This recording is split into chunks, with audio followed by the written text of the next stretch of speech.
எண்ணும் எழுத்தும்.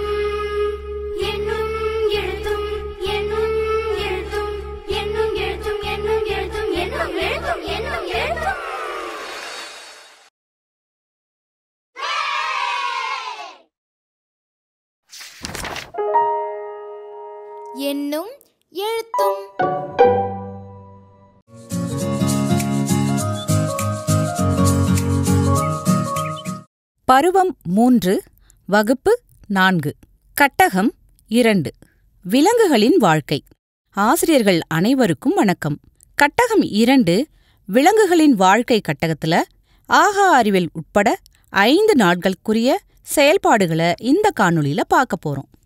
முதலில் சென்ற பாடவேளையின் இறுதியில் மாணவர்களிடம் கேட்கப்பட்டிருந்த மாணவர்களின் சிந்தனைக்கு பகுதி வினாவிற்கான விடையை கேட்டு சரியாக பதிலை கூறிய மாணவர்களை பாராட்டணும். அடுத்ததா நாம இப்ப ஆகா அறிவியல் செயல்பாட்டை பார்க்க போறோம். ஆசிரியர் மாணவர்களை வட்டமா நிற்க வைத்து ஒவ்வொருவரிடமும் A4 தாள்களை கொடுக்கணும். மாணவர்களிடம் ஒரு A4 தாளை முனை கூர்மையாக இருக்கும்படி ராக்கெட் போலவும் மற்றொரு தாளை கட்டகத்தில் படத்தில் காட்டியுள்ளபடி மடிக்க சொல்லணும். ஆசிரியர் தொடங்கலாம் என கூறி மாணவர்கள் அனைவரையும் அவரவர் மடித்த தாள்களை எறிய சொல்லணும்.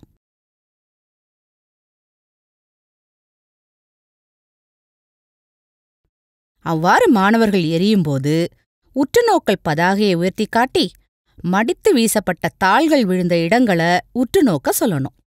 பின்பு கட்டகத்தில் உள்ள வினாக்களை கேட்டு கலந்துரையாடணும். சரியாக பதிலளித்த மாணவர்களுக்கு நட்சத்திரங்கள் வழங்கி பாராட்டணும். கூர்மையாக மடிக்கப்பட்ட காகிதங்கள் காற்றின் எதிர்ப்பை குறைத்து வேகமாகவும் அதிக தொலைவிலும் சென்று விழுந்தன என்பதையும், வேறு விதமாக அதாவது தட்டையாக மடித்த காகிதங்கள் காற்றின் எதிர்ப்பை குறைக்க முடியாமல் குறைவான தொலைவு மட்டுமே சென்றன என்பதையும் ஆசிரியர் விளக்கி கூறணும். தொடர்பணியாக முன்பகுதி குவிந்தவாறு வடிவமைக்கப்பட்ட வாகனங்கள் சிலவற்றை வீட்டில் உள்ள பெரியவர்களிடம் கேட்டறிந்து வர சொல்லணும். செயல்பாடு 4 கூடி வாழ்வோம். ஆசிரியர் மாணவர்களிடம் அவரவர் குடும்ப உறுப்பினர்கள் செய்யும் வேலையை கேட்டும் மாணவர்கள் முன் தயாரிப்பில் பறவைகளை உற்றுநோக்கி அறிந்து வந்தவற்றை கூற சொல்லியும் கலந்துரையாடணும். பின்னர் ஆசிரியர் நம்மைப் போலவே விலங்குகளும் கூடி வாழ்கின்றன, இதைப்பற்றி அறிந்து கொள்ள நாம் காணொளியை காண்போமா என்று கூறி தேனீக்களின் குழு நடத்தை வரை உள்ள காணொளியின் பகுதியை காண செய்யணும். பின்னர் கட்டகத்தில் கொடுக்கப்பட்டுள்ள வினாக்களை கேட்டு தேனீக்களின் குழு நடத்தை பற்றி கலந்துரையாடணும். அதன்பின் யானையின் குழு நடத்தை வரை காணொளியின் பகுதியை காண செய்து கட்டகத்தில் கொடுக்கப்பட்டுள்ள வினாக்களை கேட்டு யானைகளின் குழு நடத்தை பற்றி கலந்துரையாடணும். பின்னர் பறவைகளின் குழு நடத்தை சார்ந்த காணொளியை காண செய்து கட்டகத்தில் கொடுக்கப்பட்டுள்ள வினாக்களை கேட்கணும். வினாக்களுக்கான விடைகளை அறிந்து கொள்ள வாசித்து அறிவேன் பகுதியில் கொடுக்கப்பட்டுள்ள பாடநூல் பக்க எண் 78 மற்றும் 80 படித்து கூற சொல்லணும். மாணவர்களின் பதில்களைக் கொண்டு விலங்குகளின் குழு நடத்தை பற்றி தொகுத்து கூற சொல்லணும். பின்னர் மாணவர்களின் சிந்தனைக்கு பகுதியில் கொடுக்கப்பட்டுள்ள வினாவினை வாசித்து அனைத்து மாணவர்களும் அவ்வினாவிற்கான விடையை தேடி கண்டுபிடித்து வர சொல்லணும். இறுதியாக பயணம் செய்வோம் பகுதியில் கொடுக்கப்பட்ட பாடநூல் மற்றும் பயிற்சி நூல் செயல்பாடுகளை செய்ய வைக்க வேண்டும். தொடர்ந்து செயல்பாடு 6க்கான முன்தயாரிப்பை மாணவர்களுக்கு வழங்கணும். செயல்பாடு 5 விலங்குகளின் தகவமைப்பு. சென்ற பாடவேளை இறுதியில் மாணவர்கள்கிட்ட கேட்டு வர சொன்ன மாணவர்களின் சிந்தனைக்கு வினாவிற்கான விடையை கேட்டு சரியாக பதிலளித்த மாணவர்களை பாராட்டணும். ஆசிரியர் மாணவர்களிடம் பயிற்சி நூலில் பயிற்சி எண் 2.3 உள்ள படத்தில் மறைந்துள்ள விலங்குகளை கண்டுபிடித்து வட்டமிட சொல்லணும். அவற்றை கண்டுபிடித்த மாணவர்களுக்கு 10 நிமிடங்கள் கால அவகாசம் அளிக்கவும். அனைத்து விலங்குகளையும் கண்டுபிடித்த மாணவர்களுக்கு நட்சத்திரங்கள் வழங்கி பாராட்டவும். பின்னர் கட்டகத்தில் கொடுக்கப்பட்டுள்ள வினாக்களை கேட்டு காணொளியை காண செய்யணும். மாணவர்களை காணொளி வாயிலாக மேலே கேட்கப்பட்ட வினாக்களுக்கான விடைகளை கூற சொல்லணும். பின்னர் ஆசிரியர் வாசித்து அறிவேன் பகுதியில் கொடுக்கப்பட்டுள்ள வினாக்களை கரும்பலகையில் எழுதி அதற்கான விடைகளை பாடநூல் பக்க எண் 81 படித்து கண்டுபிடிக்க சொல்லணும். சரியான விடைகளை அவரவர் பாடக்குறிப்பேட்டில் எழுதி வாசிக்க சொல்லி நட்சத்திரங்கள் வழங்கி பாராட்டணும். பின்னர் ஆசிரியர் புலி, வரிகுதிரை, ஒட்டகம், மீன்கள், யானைகள் போன்றவை பெற்றுள்ள சிறப்பு தகவமைப்பினை விளக்கி கூறணும். தொடர்ந்து மாணவர்களின் சிந்தனைக்கு பகுதியில் கொடுக்கப்பட்டுள்ள வினாவிற்கான விடைகளை தேடி கண்டுபிடித்து வர சொல்லணும். இறுதியாக பயணம் செய்வோம் பகுதியில் கொடுக்கப்பட்டுள்ள பாடநூல் மற்றும் பயிற்சி நூல் செயல்பாடுகளை செய்ய வைக்கணும். பின்னர் கட்டகம் 3 செயல்பாடு 10 காற்று மாசுபாடு என்னும் செயல்பாட்டுக்கு முன்தயாரிப்பாக மாணவர்களை 3 குழுவா பிரித்து A4 அளவிலான வரைபடத்தாளில் எண்ணெயை தடவ சொல்லணும். முதல் குழுவை வகுப்பறையின் உள்ளேயும், 2வது குழுவினரை வகுப்பறையின் வெளியேயும், 3வது குழுவினரை சாலையை ஒட்டியுள்ள சுற்றுச்சுவரின் அருகிலும் தொங்கவிட சொல்லணும். செயல்பாடு 6 பறவைகளின் தகவமைப்பு.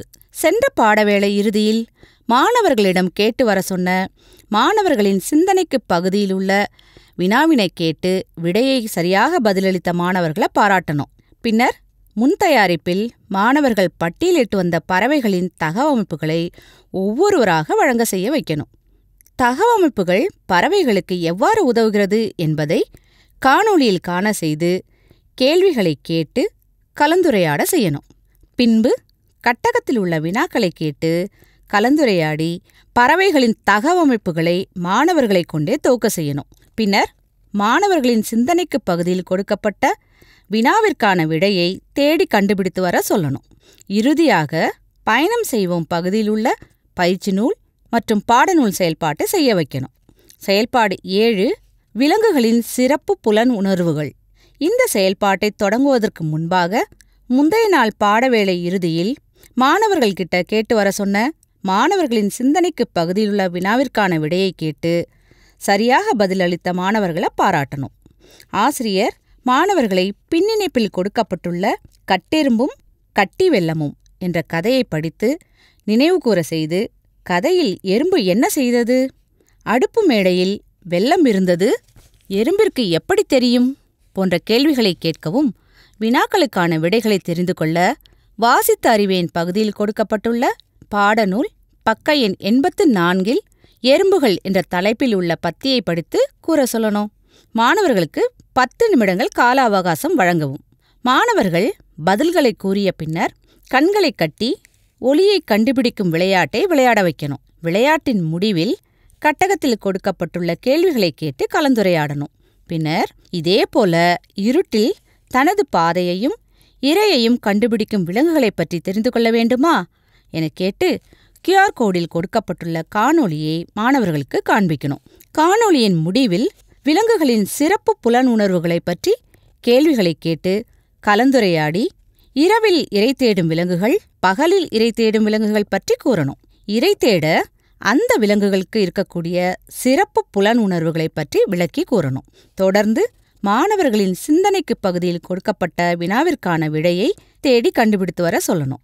இறுதியாக பயணம் செய்வோம் பகுதியில் கொடுக்கப்பட்டுள்ள பாடநூல் மற்றும் பயிற்சி நூல் செயல்பாடுகளை செய்ய வைக்கணும். செயல்பாடு 8 பெற்றோர் பராமரிப்பு. இந்த செயல்பாட்டை தொடங்குவதற்கு முன்பாக முந்தைய நாள் பாடவேளை இறுதியில் மாணவர்கள்கிட்ட கேட்டு வர சொன்ன மாணவர்களின் சிந்தனைக்கு பகுதி வினாவிற்கான விடையை கேட்டு சரியாக பதிலளித்த மாணவர்களை பாராட்டணும். ஆசிரியர் மாணவர்களை அரைவட்ட வடிவில் உட்கார வைக்கணும். பெற்றோர் பராமரிப்பு சார்ந்த கேள்விகளை கேட்டு கலந்துரையாடணும். பெற்றோர்கள் தங்கள் குழந்தைகள் சமுதாயத்தில் வாழ்வதற்கான திறன்களை பெற எவ்வாறு உதவுகிறார்கள் என்பதை உணர செய்யணும். இதேபோன்று சில விலங்குகள் தங்கள் குட்டிகளை எவ்வாறு அன்பாக பார்த்து கொள்கின்றன என்பதை தெரிந்து கொள்ளலாமா என கேட்டு QR கோடில் கொடுக்கப்பட்டுள்ள காணொளியை மாணவர்களை பார்க்க செய்யணும். மாணவர்கள் காணொளியை பார்த்த பின் கட்டகத்தில் கொடுக்கப்பட்டுள்ள கேள்விகளை கேட்டு கலந்துரையாடணும். பின்னர் பெற்றோர் பராமரிப்பு தொடர்பான பாடலை மாணவர்களுக்கு பிடித்த ராகத்தில் பாடிக்காட்டி மாணவர்களையும் பாட வைக்கணும். காணொளி மற்றும் பாடலின் வாயிலாக பசு மற்றும் கங்காரு தங்கள் குட்டிகளை எவ்வாறு பாதுகாக்கின்றன என்பதை மாணவர்களைக் கொண்டே துவக்க செய்யணும். பின்னர் தேடி திரட்டுவேன் பகுதியில் கொடுக்கப்பட்டுள்ள தகவல்களை திரட்டி செயல் திட்டத்தை தயாரித்து வர சொல்லணும். தொடர்ந்து பயணம் செய்வோம் பகுதியில் கொடுக்கப்பட்டுள்ள பாடநூல் மற்றும் பயிற்சி நூல் செயல்பாடுகளை செய்ய வைக்கணும். இந்த செயல்பாட்டுடன் கட்டகம் 2 நிறைவடைகிறது. கட்டகம் 3 சந்திப்போம். நன்றி, வணக்கம்.